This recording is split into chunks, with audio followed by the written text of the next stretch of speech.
unbelievable.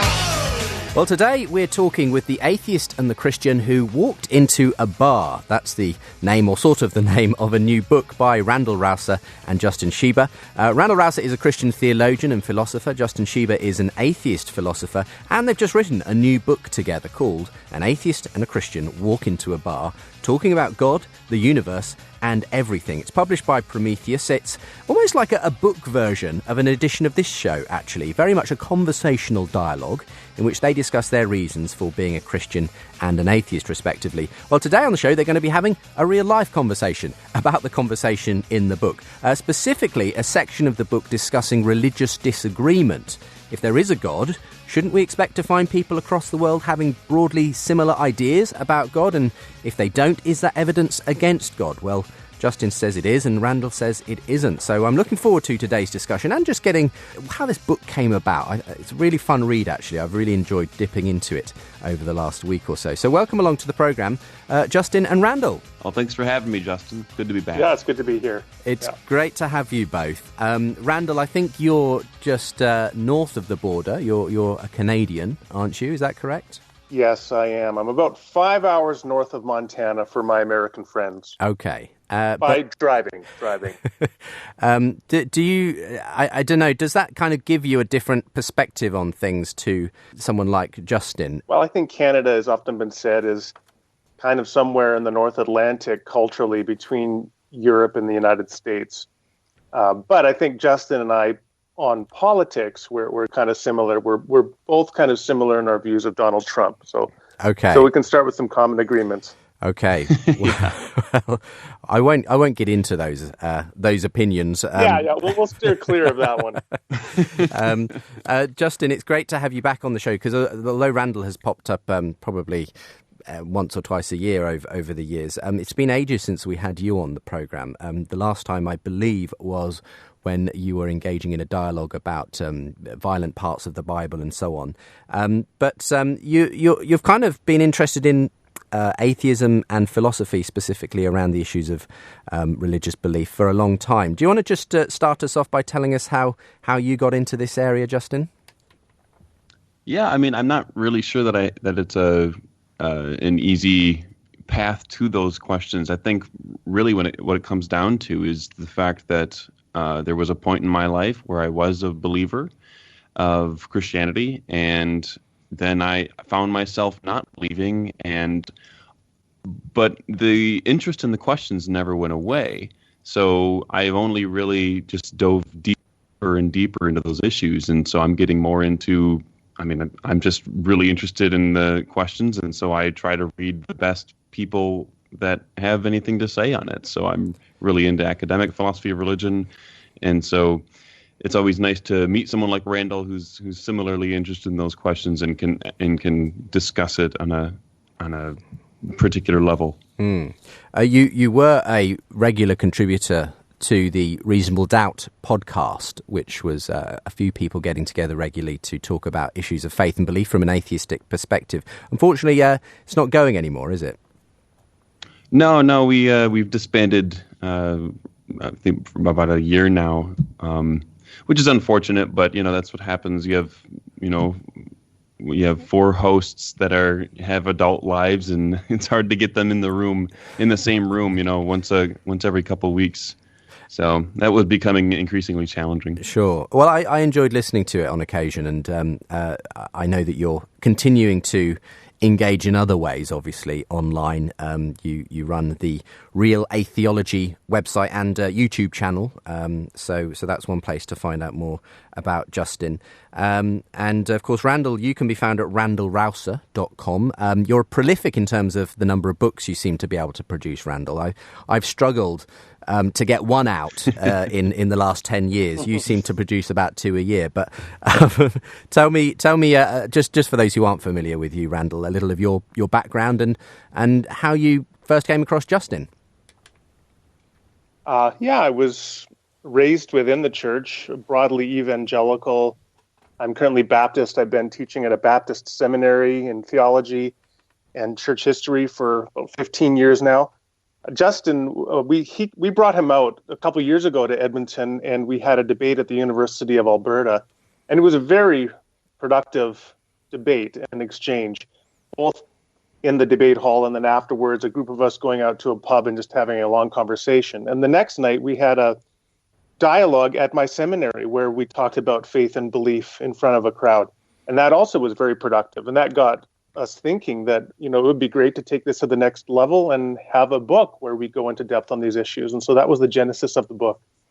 It's not the first time you've attempted to write a book with an atheist. I remember having you on the show with John Loftus a few years ago. But I must admit, this book feels kind of different to that book. Would you agree? Yeah, I would agree. Yeah, in that I'm completely unqualified, according to him. Loftus is known for sharing his opinions with candor, and that is true. Certainly one important difference between John Loftus and Justin Schieber is that Justin Schieber respects the intellectual integrity of his interlocutor. So he believes that theism is a rationally serious position worth engaging. And John Loftus is quite candid about not believing that. And so that does tend to make the conversation to be at least strained, if not somewhat abortive in some degree. And so I thought it was important for this book to find somebody to debate and dialogue with who takes theism and Christianity seriously as an intellectually respectable position. Yeah, well, I appreciate it. I really appreciate the tone in the book. It feels, when you're reading it like you guys are friends, you're having a bit of a laugh as you go along, but also you're not in any way ducking the serious differences that you have. Justin, did it actually get written in a bar, or is that just a fun title for it? It did not get written in a bar.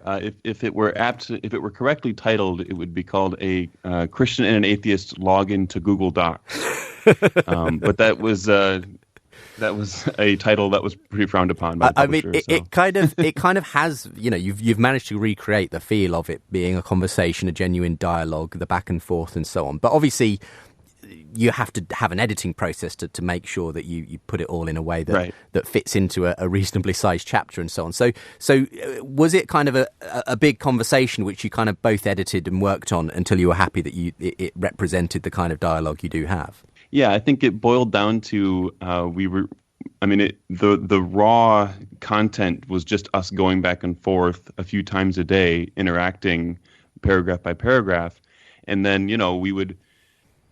Largely the editing consisted of structuring particular parts of the conversation so that it made sense in a broad theme, so that the chapters were digestible in a coherent way and all that. So, going in and making sure our jokes were sufficiently terrible was also an important step. You seem to share a somewhat similar sense of humour in many ways. But as I say, I really appreciate the work that's gone into that because it does make it very accessible. And sometimes these ideas can be parsed out in ways that go over people's heads. But I think doing it in that dialogue way, maybe in the kind of way we model a little bit on this show, helps people to kind of get carried along and understand what the issues are. So coming Absolutely. Coming back to you, Randal, what for you is the advantage of doing a book like this in this very much dialogical? I think there's a form of debating that it's named after as well, but Socratic. I think that might be one way of putting it. Yeah. What's the advantage for you of that? Well, so let's take language learning for a minute as an example. So when a person learns a language in a classroom, they might learn certain stock phrases and verbal forms, but then they get thrown out into another country where everybody speaks that language and they don't know the colloquialisms. They quickly get lost in the conversation because they've never had real conversation. And I think it's sometimes the same when it comes to philosophy of religion and apologetics, that you have a monograph, you have a treatise that presents a particular argument, but it's not shared within the warp and woof of daily life and real conversation. So what we wanted to do was throw people in to learn the language on the streets of that foreign country, to be immersed into a real life debate dialogue, much as it might unfold in a bar. And I will say, by the way, that some of my Baptist brethren and sisters would prefer it was two people walking into a coffee shop, but we'll just leave that for another day. Yes. We don't have such a problem in the church with the idea of Christians going into a pub here in the UK. But in any case, I think it really works. It genuinely. And I think much better as well, in the sense that you're both really a Christian and both really an atheist, than some of those invented dialogues that sometimes people try, which are really just setting up a straw man to knock over and so on. But thank you very much anyway. Again, if you're interested in reading it for yourself, An Atheist and a Christian Walk into a Bar, talking about God, the universe and everything, published by Prometheus. You might want to check out the link at Randal Rauser's website, randalrauser.com. You can find it on Amazon, and just type it into Google. You'll find it one way or another.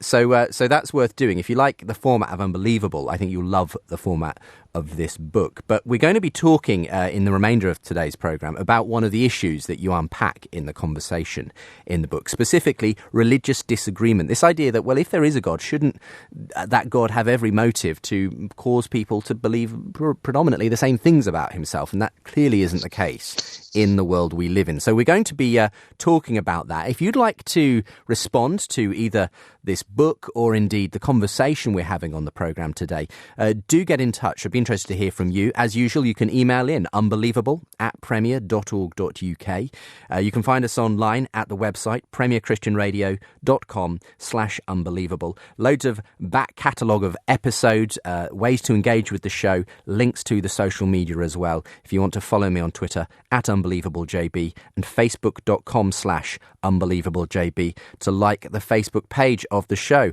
We're talking about the atheist and the Christian who walked into a bar.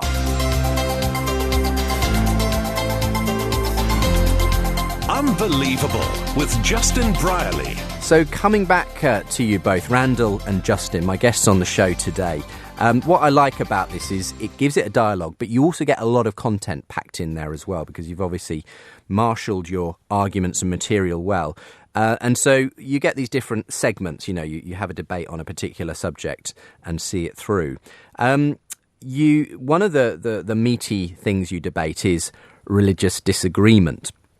And this is really an argument that you're putting forward in the book for atheism and against God, Justin. So do you want to talk about that and maybe even start out with the interesting analogy of the landlord and the two tenants that you use to kind of make your case there? Yeah, so an analogy that I use in the book to kind of unpack this argument is a kind of tale of two tenants. So I have Tom and Mike.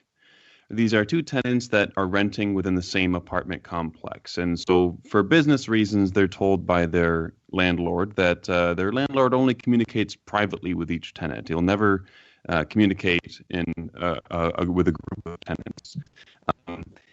And so he tells them each these different things. And while these tenants go about their daily lives, they enter communications, and they in their communications, they discover some pretty big incompatibilities about their beliefs of about the landlord.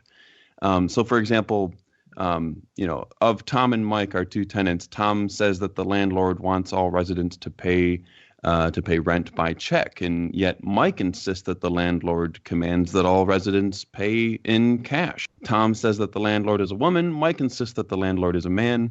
Tom claims that the landlord assures him that all residents pay $1,000 a month for rent, while Mike says that the landlord insists that all residents only pay $600 a month. So as one would expect, these kinds of disagreements, admittedly some being trivial, but some still being substantive, they would understandably introduce a kind of tension, both between Tom and Mike, between the tenants, and between Tom and the landlord and Mike and the landlord. So in all the different ways that relationships can be affected, this is a pervasive issue. These kind of disagreements introduce tension that wouldn't otherwise be there. And this tension runs in the face of the goals of the landlord, right? The goal of the landlord, presumably, is to have an efficient business, to run a business where the tenants are happy, where everyone kind of gets along and everyone's very clear on what the expectations are of all parties involved. And yet that's not what we seem to find. We find that the revelations of the landlord to his tenants seem to be incompatible. And so obviously the analogy here is that you have many different people who believe in God. And so what's interesting here is that my argument limits the scope of the argument to discussing just those persons who are devout believers in God, so who have a kind of a positive attitude toward the idea of God. They believe in God, and they all believe that they have received, in some sense or another, different forms of revelation, be they text or personal experience. And yet much of the content here is logically incompatible. And so I'm arguing that kind of disagreement introduces tension between believers and between believers and their God. That this, if someone realizes that a lot of different people believe different things about God, they might be confused about their own relationship with God, and maybe they don't have the proper relationship with God. And the kinds of disagreements I'm interested in are not like trivial disagreements, because presumably there's some value in allowing people to fix their disagreements among themselves, right? The kind of disagreement I'm interested in is the kind of disagreement that's very fundamental. So we're talking about how best to enter and maintain a relationship with God. What's true about history? Is there a salvific narrative that's relevant here? All these really core questions about that really pop into view in theistic religion are at issue here. So you've very well laid out then the issue, and the analogy really helps as well, of the landlord and the two tenants who get differing views about exactly who this landlord is and what his requirements are. So yeah, I mean, let's put this out then to Randal. What do you make of that, Randal, and what's your overall response to this issue over religious disagreement? Great. So let's begin then with the illustration of the landlord. I think often it's important to always pause and ask precisely how is an analogy supposed to be functioning. For this analogy to carry through, presumably it follows that just as the landlord is specifically revealing different information to two different tenants, so Justin's claim is that God is specifically revealing different information to different people. He's revealing one thing, let's say, to Christians, and another thing to Muslims, and another thing to Jews or some other theistic community. Of course, at that very point right there, Christian is not necessarily, or other theists need not necessarily accept that is the case. They could believe that God has revealed certain information about himself to one group that he has not done to another group. So that part of the analogy wouldn't carry. Now, Justin, of course, this brings me to the second point. Justin would probably ask, well, why would he do that?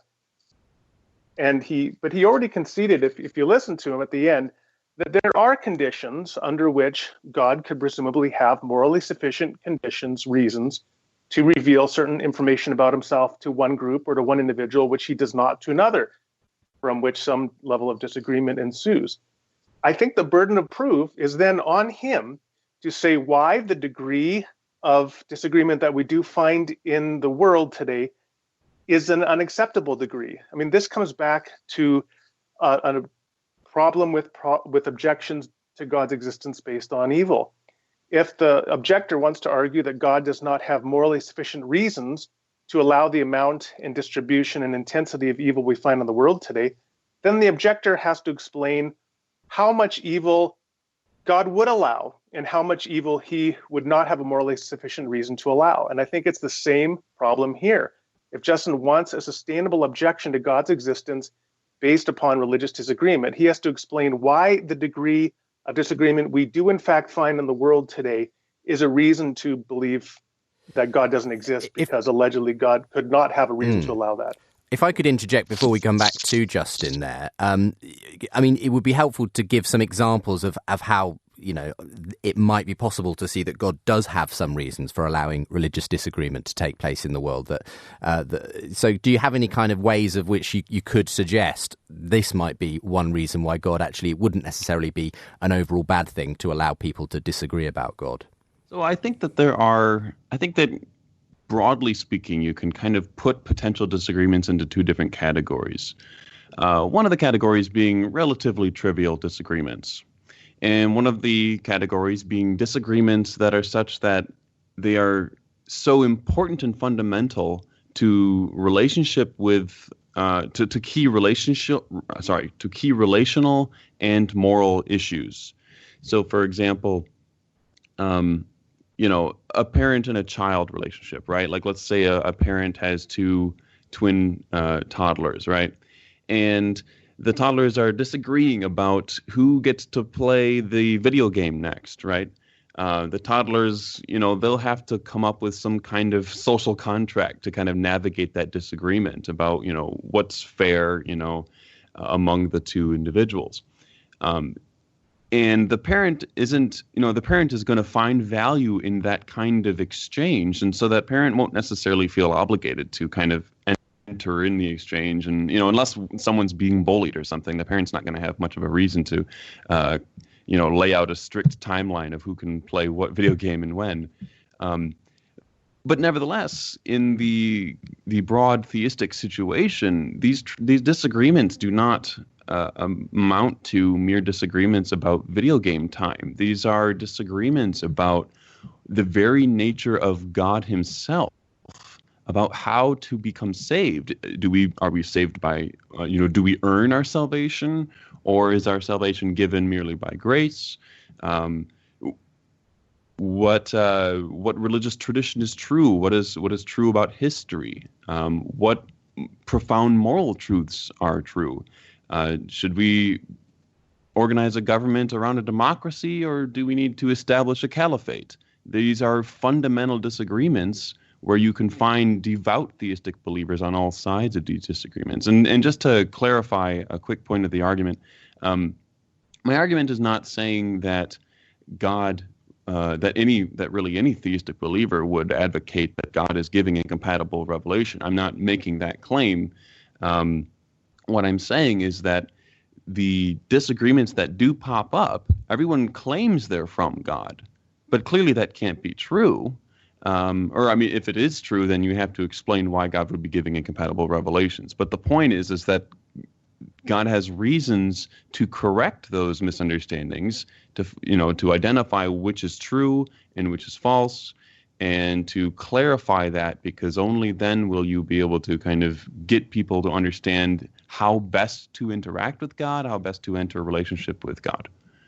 Well, swinging it back to you then, Randal, at this point. I mean, I guess what I wanted to get as well, just before we go to a break, is some clarification about what kind of reasons you would give for why religious disagreement might be good. So Justin gave there the idea that, okay, well, like a parent letting toddlers sort it out between themselves, there may be some value in that, I guess it produces some kind of character that we want to see develop in people. Are those the kind of reasons you might give for why God would allow a certain amount of religious disagreement in the world?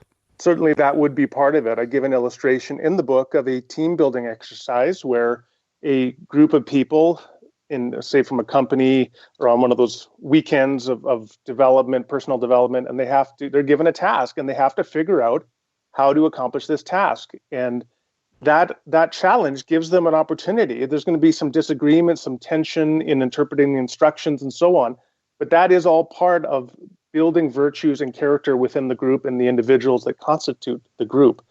I would also say that one of the big issues here is a philosophy of pedagogy. So how do you teach people something? And I think one of the facts we have to keep in mind that any good teacher knows is that you gradually bring people to a greater understanding of a particular truth. So in one grammar class, you may teach the students I before E except after C. And the other class is a little more advanced, so they've also learned or when sounding like A as in neighbor and way.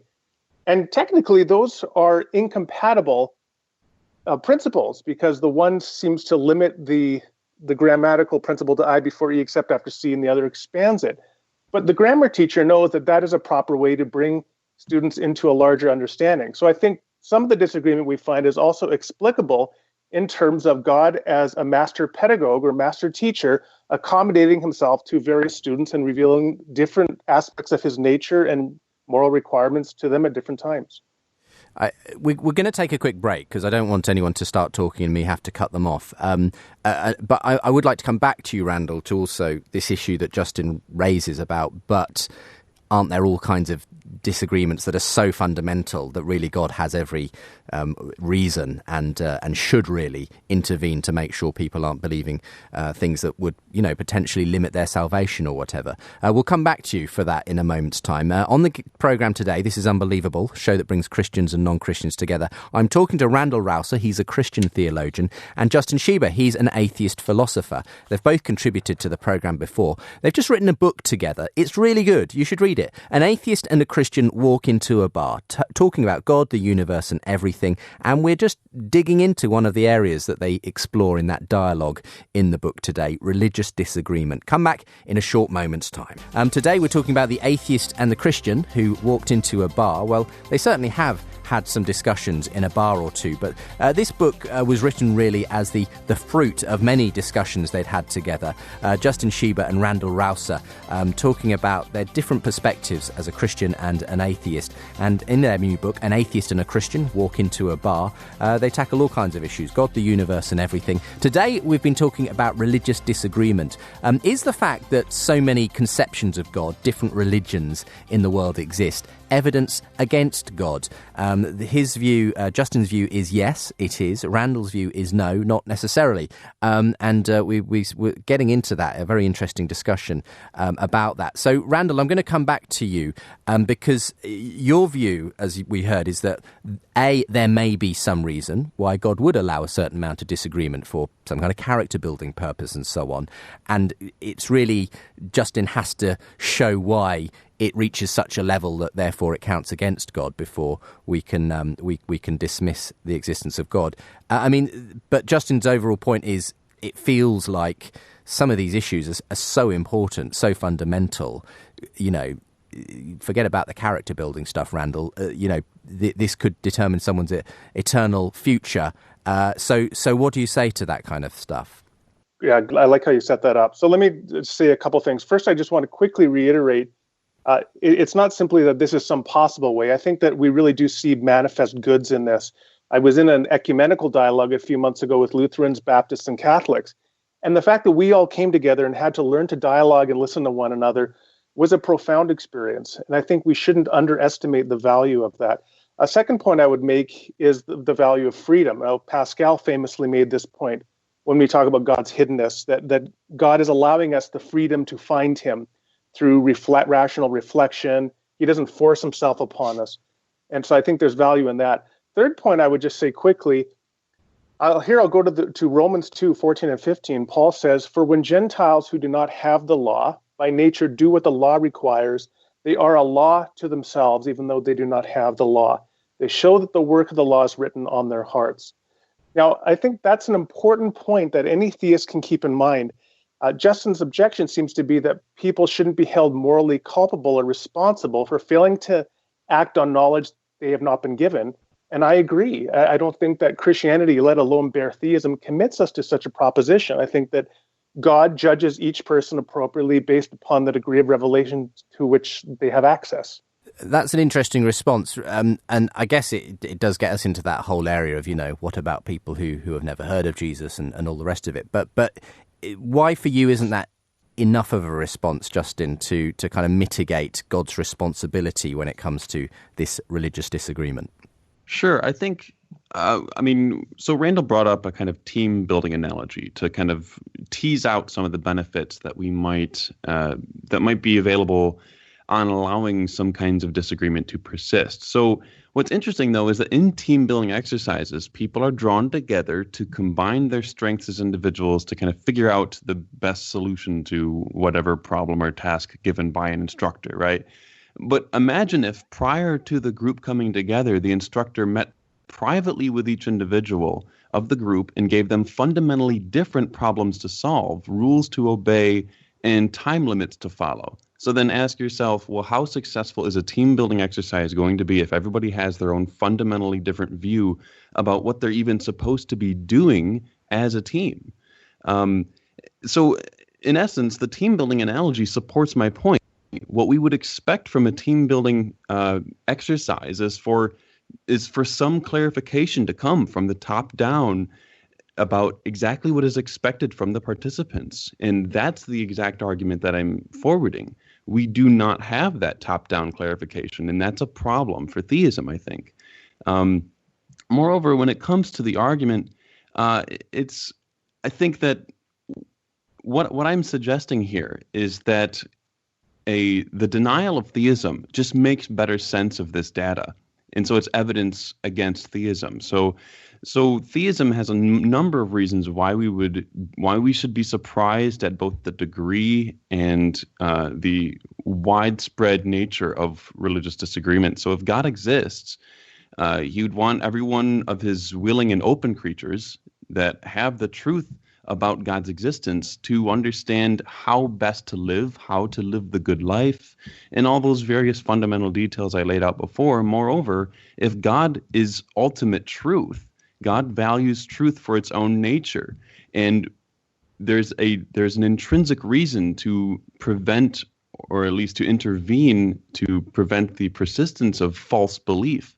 So there's, I think, at least two very fundamental reasons why God would prevent this persistence of false belief about God if He were to exist. What's your response to that, Randal? So I'd like to come back to Justin's rebuttal to the team-building analogy. As he refashions it, he says, well, the person, the manager, overseeing the team-building exercise reveals incompatible information to each person. First point I would say is that the theist, of course, need not accept that claim that God is revealing specific different things to different people. The theist might believe that some religious disagreement is simply the result of people being mistaken or perhaps being in rebellion against God and denying something He has revealed to them. So I would reject that as a refashioning of the analogy.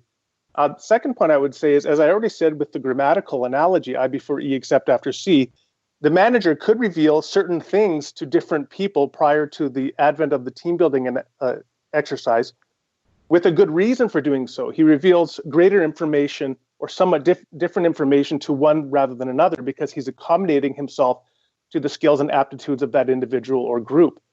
Third point I would say is, I actually think, contrary to Justin, that there is some substantial agreed upon rules that go across the board. And we already saw them, I think, in Romans 2:14 and 15, when Paul talks about a law being written on our hearts. This sense of a moral law, a general framework for how we are to live, for a sense of holiness, for a sense of moral obligation, a sense of moral right, I think that does provide a framework that transcends cultures, which Paul himself then says that's what you are first of all judged on, is how you are responding to that. So I think at that point, especially, that Justin's attempted rebuttal breaks down. And something I'd add as well, Justin, I have no idea if Randal agrees with this or not, but I've sometimes felt that as much as there is lots of differences of opinion about God in the world, one could point to the fact that belief in God, in the divine, is so widespread, is innate almost across all cultures, that's consistent with the idea that there may be a God. Obviously, someone may come up with some evolutionary reason why people have good reasons to believe in God or whatever, but nonetheless, does it swing both ways slightly? The fact that there is this extraordinary sort of prevalence of belief in God, albeit varied in its local interpretations, is that any evidence for God?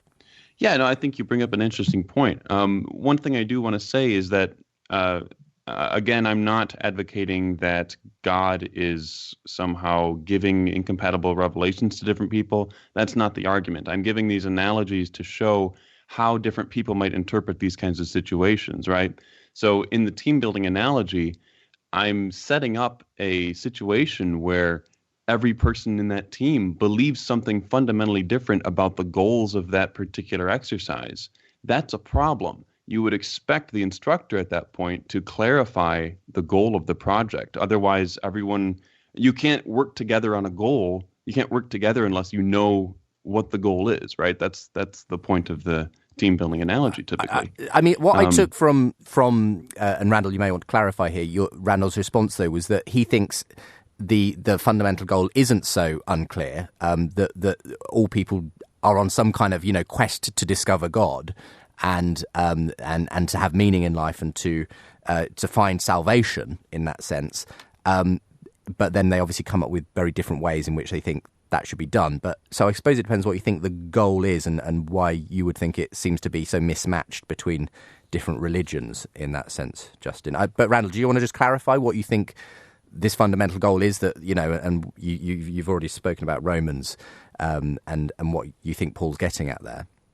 Yeah, so I can maybe just highlight a little bit more. I think that, so what we're supposed to be debating here is mere theism at this point.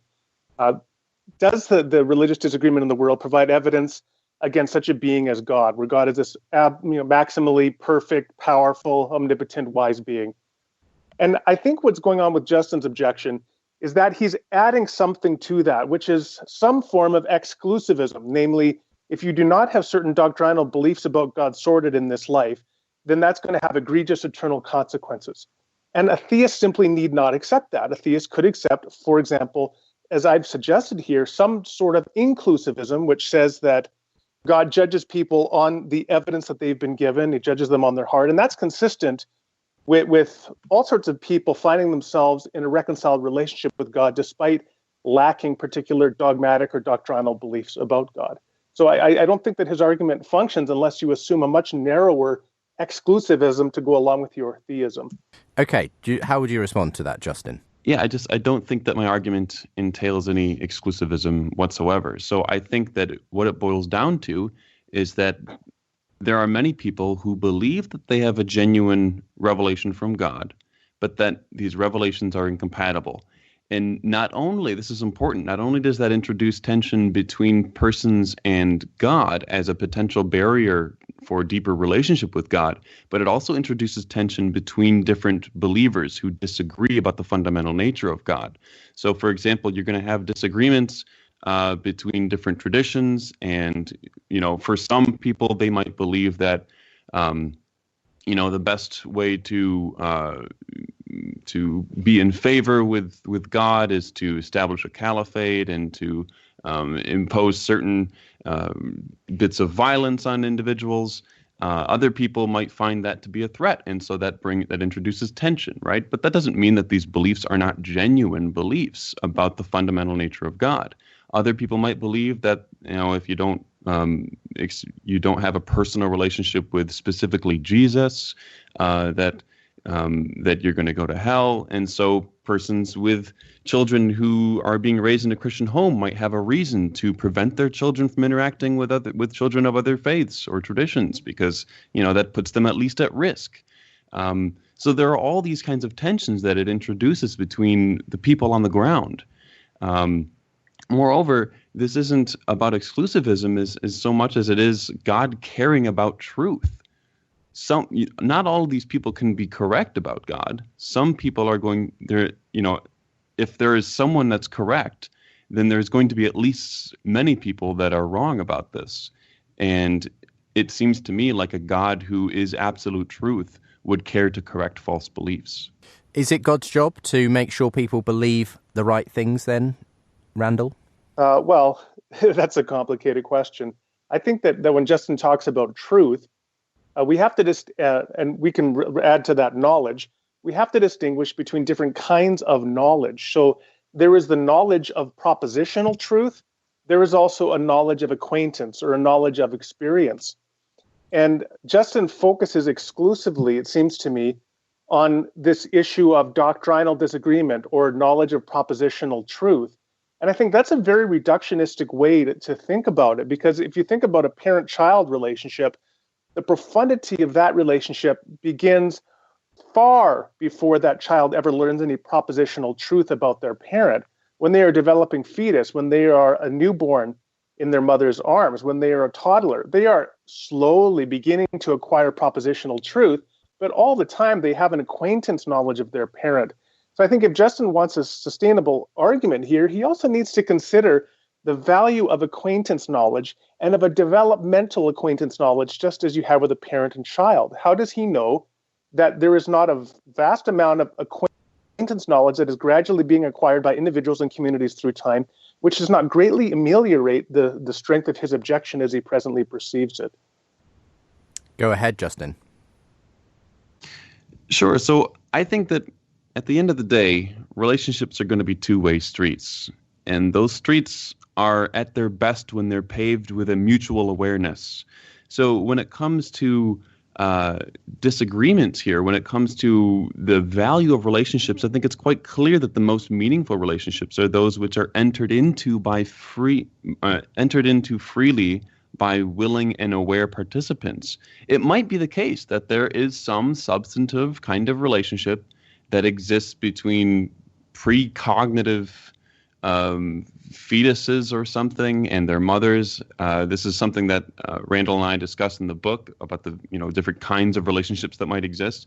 But I think that why would God settle for the most trivial kind of relationship, being that where one of the participants has no clue that they're even in a relationship, and a relationship where someone freely enters into a relationship with the divine? That seems to me the kind of cat's pajamas of divine human relations.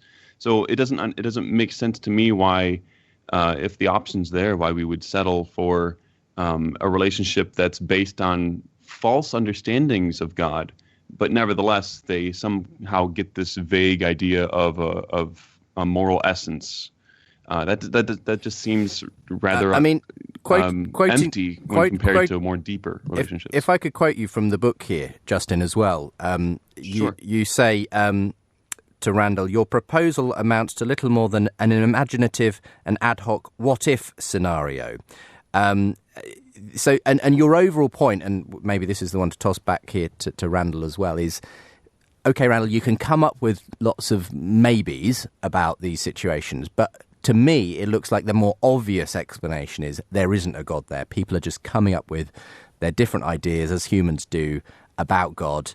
You can come up with some kind of way of, making it sound a little bit better for God, but overall, on a common sense view, it looks more atheistic than theistic.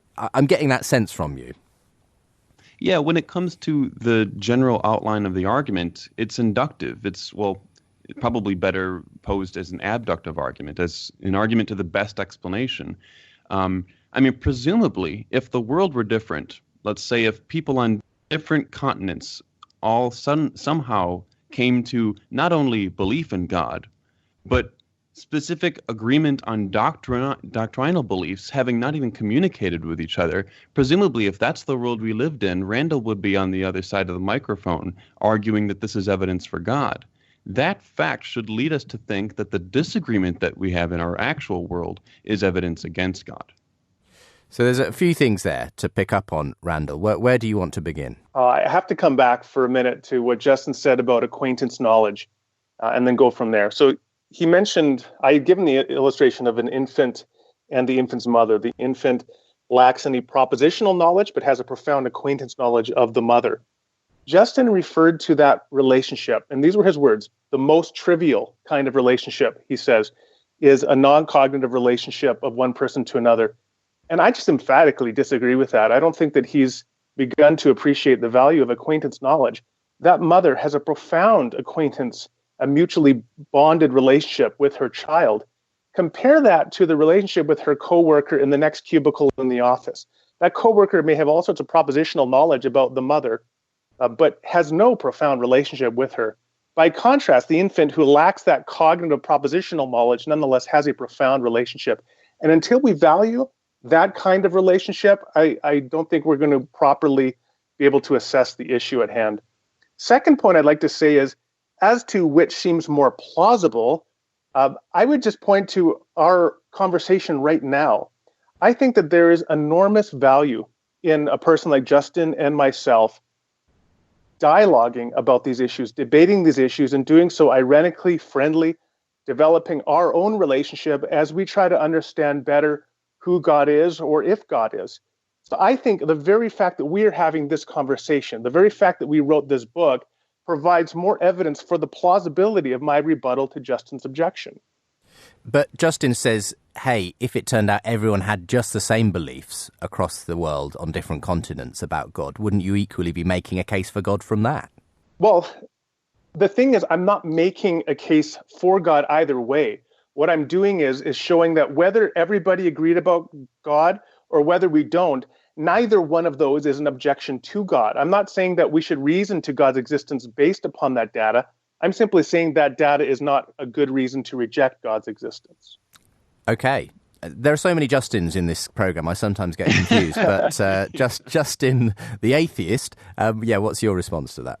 Yeah, so when it comes to the different values of different levels of relationship, I just fundamentally disagree with Randal here. I think that when a relationship involves two persons that are both aware that they're in a relationship, that's fundamentally more valuable than a relationship that involves two persons where one of them really adores the other and the other one barely is even aware that they exist. Okay, that seems to me like an obvious example of a huge difference in value between two different kinds of relationships. Moreover, when it comes to the kind of evidential point I was making, what I was saying is that if we were to learn, if we were in a different world wherein people on different continents believe not only in theism, right? Because there's decent evolutionary explanations for why many humans would be susceptible to kind of belief in supernatural persons, right? That's not to say that these beliefs are false. That's just a fact about evolutionary history, that there are processes that make our brains favorable to those kinds of beliefs. And in fact, that's what we see. A lot of people believe in theism. But what if it were the case that we didn't only believe in theism, we also arrived at specific doctrinal beliefs? What I'm posing is that if in such a world, Randal would be using that as an argument for theism, regardless of what objections there might be for theism, that would be an argument for theism. Because how on earth would an atheistic worldview explain such specificity and agreement on theological concepts? That would be crazy to try to explain on an atheistic worldview. And Randal would have a ready explanation, personal revelation. And that's quite clearly going to be strong evidence favoring theism. It just happens to be that that's not the world we live in.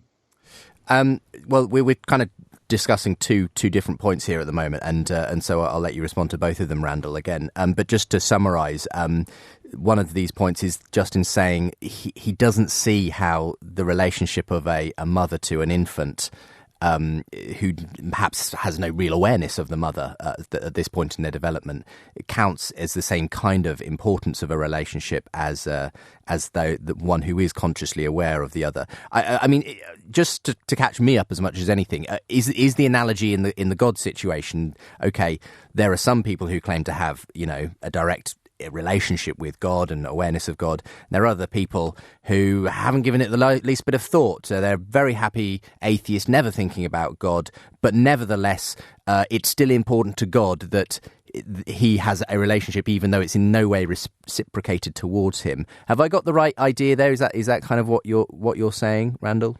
Well, so it could apply in all sorts of different ways, because whether lacking the point is simply lacking propositional knowledge. So whether it's knowledge of existence or it's some other degree of knowledge, I certainly don't think we're in a place as bare minimal theists to say what God's relationship is with people who don't believe in God's existence.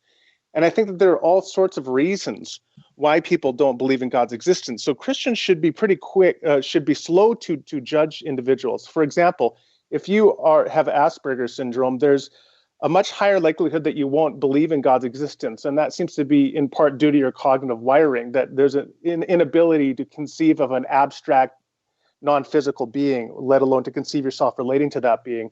I think Christians need to be careful about making any rash judgments about how someone with Asperger's or some other place on the spectrum of autism does or does not relate to God. I think what we have to appreciate at the bare minimum is that there is great value in acquaintance knowledge, and what Justin has said, I think, simply is failing to appreciate the incredible value of that kind of non-propositional acquaintance knowledge. Now, I want to come to then address his second point when it comes to Justin says, even though I already said I wouldn't use that model he proposed for an argument for God's existence, he said I would, that if it was the case that people naturally develop these beliefs about God, then I would use that as evidence for God's existence. I simply disagree. I wouldn't do that. I've got some sympathy for Justin here, though, because you would use maybe a fine-tuning of the universe argument, an argument essentially from design, maybe, as evidence for God. I find it almost inconceivable that if we all around the world independently came up with the same idea of God, we wouldn't say, oh, that needs an explanation. That's obviously designed. That's something that is good evidence for God. So are you saying you wouldn't use that argument, Randal? I'd say I'd be pretty careful about that, and I'll give you one reason why, and that's because for those of us who accept neo-Darwinian evolution, there are multiple cases where body types emerge through selective pressures that appear to be undirected, that we don't need to posit an intelligence. So, for example, you get marsupials and mammals on different continents emerging, that have very similar body structures. You have eyes that emerge at least 50 times through evolutionary history, independently evolve. If you can have that with body types, I think, how do you know that selective pressures likewise over time wouldn't lead to people developing a theological broad agreement, if not unanimity? So in my view, I think that if you're simply looking at whether there's agreement or disagreement, that really underdetermines the question of theism versus atheism. So I'd be pretty reluctant about making an argument for or against God's existence based on that evidence. Wow. Okay, we're going to come back with Justin in a moment's time, listening to a fantastic discussion, dialogue. Not really a debate. Debate makes it sound like people kind of, have it in for each other. And my guests don't today, because they've written a very friendly book, An Atheist and a Christian Walk into a Bar. And we're kind of hearing them discuss one of the specific aspects of that today, religious disagreement. Randal Rauser and Justin Schieber are my guests here on Unbelievable, the programme that brings Christians and non-Christians together for dialogue and debate. Come back again in a short moment's time for the final part of this week's show. Well, concluding our discussion today, we've been talking about the atheist and a Christian who have been having a lovely dialogue and I think really put both their positions across very well. They've had a chance to do it before, of course, in the book they've written together, An Atheist and a Christian Walk into a Bar, talking about God, the universe and everything. It's published by Prometheus. The authors are Randal Rauser and Justin Schieber. And more than anything, it just demonstrates how people can have a good conversation without falling out with each other, which I think is worth as much as the actual content itself in many ways. But we've talked about how the book came into being, and we've gone around the houses quite a bit on this issue of whether the vast array of different religious beliefs in the world is evidence that there is a God behind it. Justin, do you want to start to wrap things up as we head towards the end of today's show? Sure. So, earlier I made the point that, if it were the case that everyone from across continents, from different populations, believed in had specific doctrinal disagreement, or rather had specific doctrinal agreements, that, theists would be using this as evidence for God. And Randal replied to that saying, we got to be careful about that, because evolution could have, through convergent evolution, could have brought about these kinds of beliefs.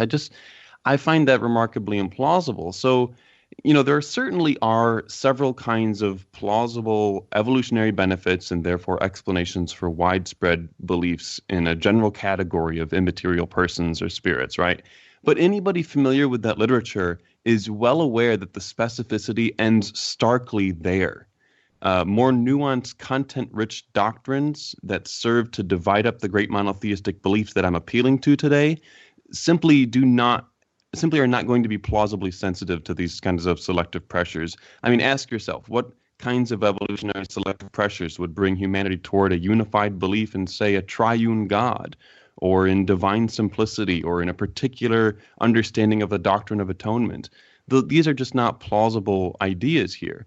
And so because doctrinal agreement would be evidence for God, doctrinal disagreement, to the widespread degree that we have it in the actual world, is quite clearly evidence against God.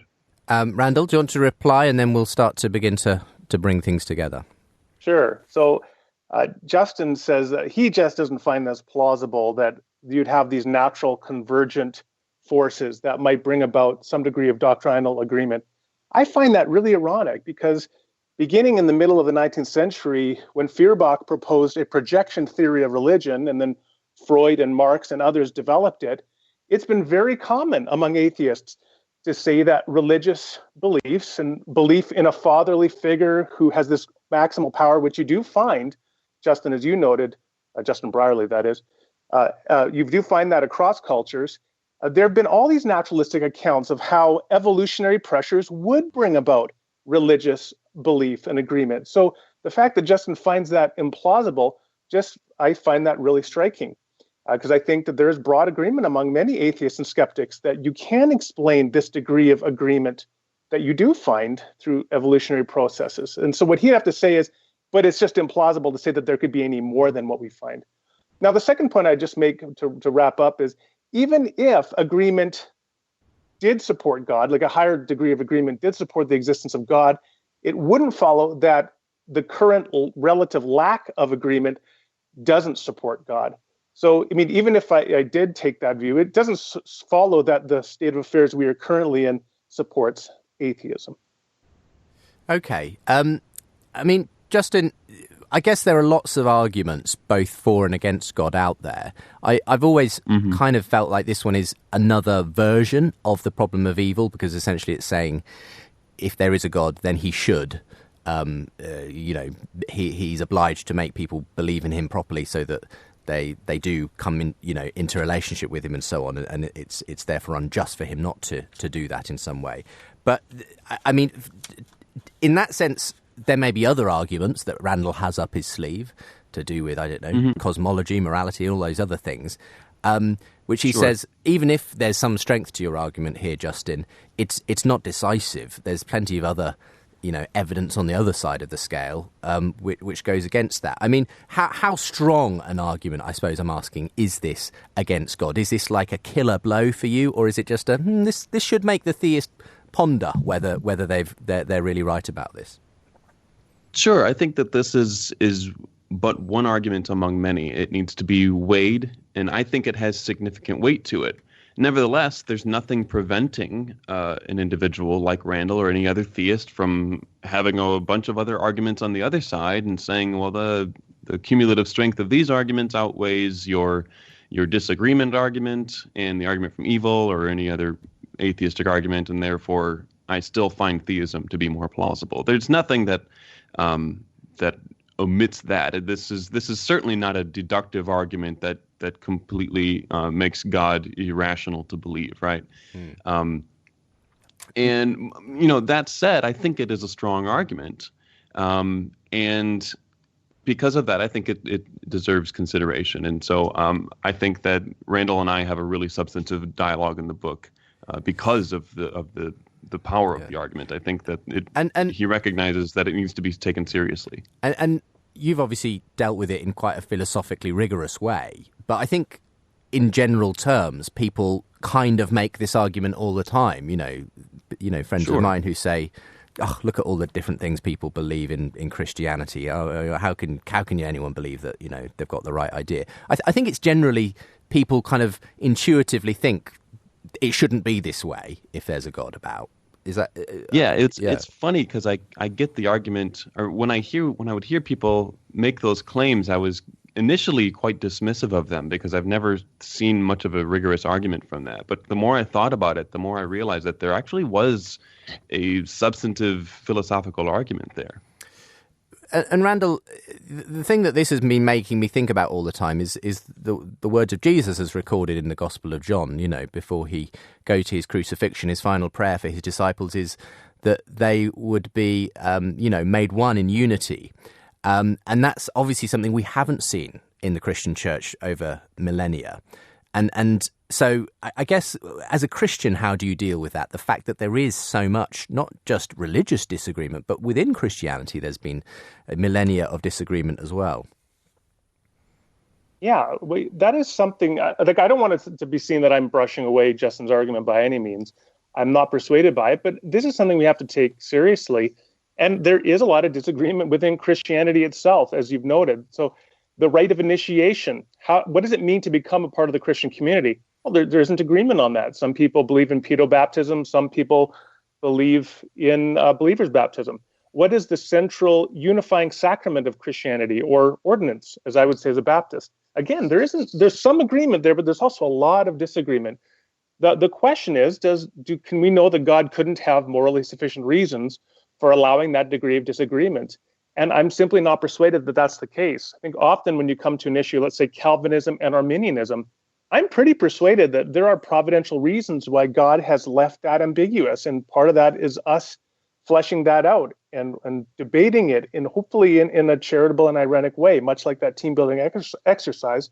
So I'm just not persuaded that for myself that it's a sustainable argument, but I can certainly understand why people would find some compelling dimension or plausibility to Justin's argument.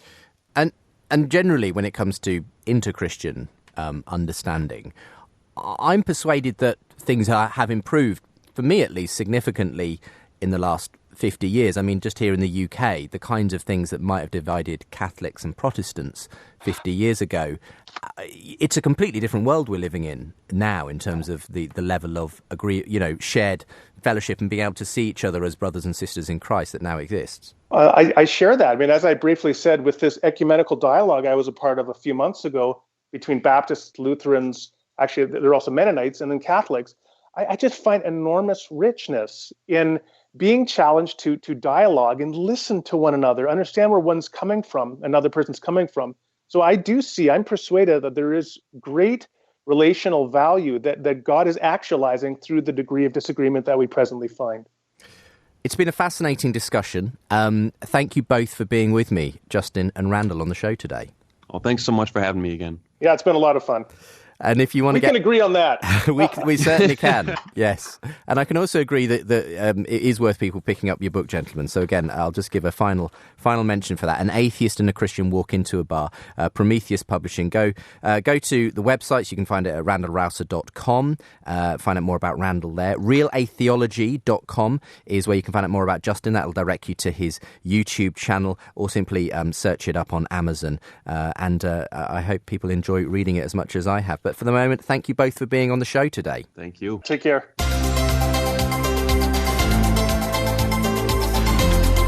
Unbelievable with Justin Brierley. Well, I hope you enjoyed today's programme. If you want to get in touch, you can do that via the email address unbelievable@premier.org.uk.